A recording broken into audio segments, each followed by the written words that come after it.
Russian armed forces launched a missile attack on enterprises that supplied fuel and ammunition to the Ukraine armed forces, the Minister of Defense announced. As a result of the strike, the production capabilities of explosives, gunpowder, and solid rocket fuel in Ukraine were significantly reduced.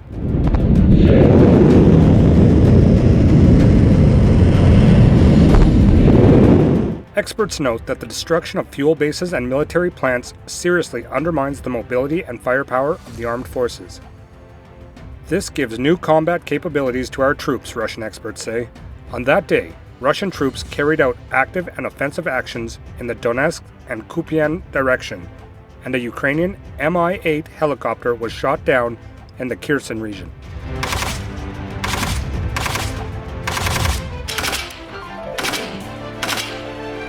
The less ammunition the enemy has in its warehouses and at a tactical level, the better, military expert Vasil Dendikin told Ivetstia. And there's no fuel to speak of. No equipment will work without it. More decisive actions from our units should be expected. Therefore, strikes are carried out in an operational tactical depth. It is necessary to destroy the infrastructure for the production of ammunition and fuel depots. It can be noted that now, not a single, but massed strikes are often carried out. From the sea and not only. Clearing the enemy's infrastructure to deprive them of maneuverability and firepower.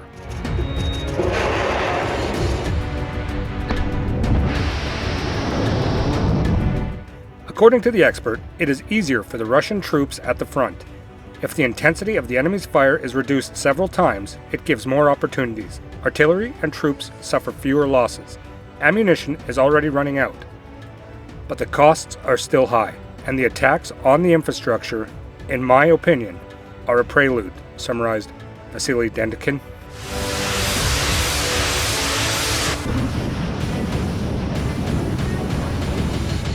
In the Ugledar direction, the artillerymen support the movement of the infantry. The shelling of the fortified positions of the Ukrainian armed forces is conducted by a powerful 2A36 Gitastant artillery gun. Under Ugledar, the cannonade does not stop for a second. We reach the positions of the Russian gunners on foot. They are carefully camouflaged as they are close to the contact line, said Kirill Okiev, a correspondent for Izvestia.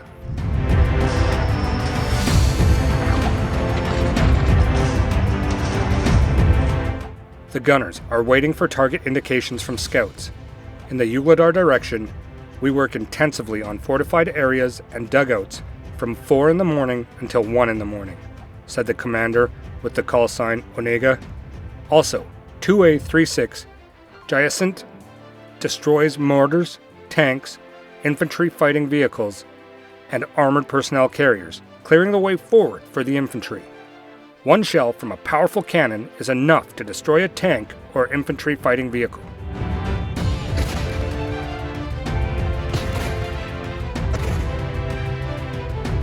Finally, intelligence establishes the movement of the Ukrainian infantry. 2A36 Gitasint begins their work. Just one gun of the battery fires more than 100 shells a day, the fighters say. Sometimes, depending on the goals, it reaches 200.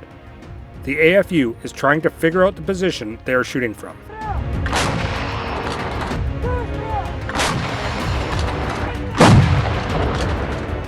On this day, the Operational Tactical Aviation and Artillery of the Vosuk Troop Group inflicted fire losses on the Ukraine units in the southern Donetsk and Zaporizhzhia directions, the Russian Ministry of Defense reported on February 17th. Enemy losses per day amounted to over 70 personnel, 1 infantry fighting vehicle, 2 armored vehicles, 2 pickup trucks, a Hurricane rocket launcher, 2 D-20 howitzers, and a US-made M777 artillery system. In addition, the ammunition depot of the 72nd Mechanized Brigade of the Ukrainian Armed Forces was destroyed.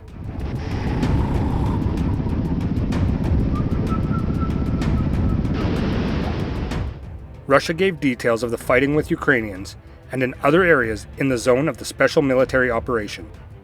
In the Kupian direction, the active actions of the units, the artillery fire, the strikes of the attack, and Army aviation of the Western Group of Troops struck the manpower and equipment of the enemy in the areas of the settlement of Gryankovka, Lyman, Privy, Berestov in the Kharkiv region, and Novosolovkoye LPR, said Igor Konashkienkov. During the day, up to 80 Ukrainian servicemen, 2 armored vehicles, and 6 vehicles were destroyed in this direction.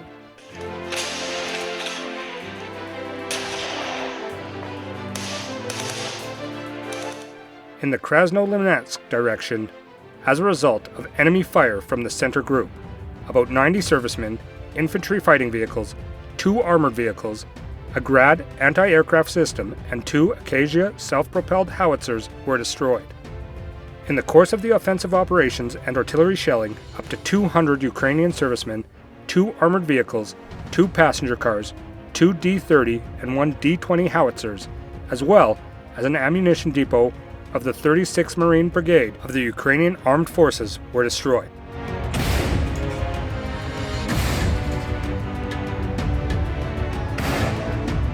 In the Kherson direction, as a result of fire damage, up to 35 Ukrainian servicemen, 12 vehicles, 2 Acacia self-propelled guns, as well as 1 MLRS HIMARS and 2 ammunition depots of the 124th and 129th Defense Brigades were destroyed in 24 hours.